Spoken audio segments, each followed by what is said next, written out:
సమయం ఆసన్నమైంది. సరిగ్గా మరో 7 రోజుల్లో ఆ పరమశివుడి అనుగ్రహం నీపై కురవబోతోంది. ఈ వీడియో నీ కంటపడింది అంటే నీ కష్టాల ముగింపు మొదలైందని అర్థం. నా కళ్ళలోకి చూడు, నీ తలరాత మారబోతోంది.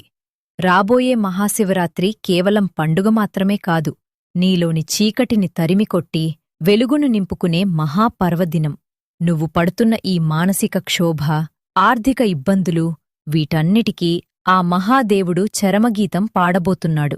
గతం గురించి చింతించుకు, భవిష్యత్తు గురించి భయపడకు. నీ బాధ్యత నేను తీసుకున్నాను. 7 రోజులు నీ మనసును ప్రశాంతంగా ఉంచుకో.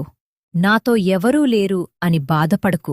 నీలోని శివశక్తులే నీకు తోడు. ఎంతటి పెద్ద కష్టమైనా ఈ శివరాత్రిలోపు మంచులా కరిగిపోవాల్సిందే. నమ్ము, నా మాటమీద నమ్మకముంచు. నీ ఇంట్లో శుభకార్యాలు జరగబో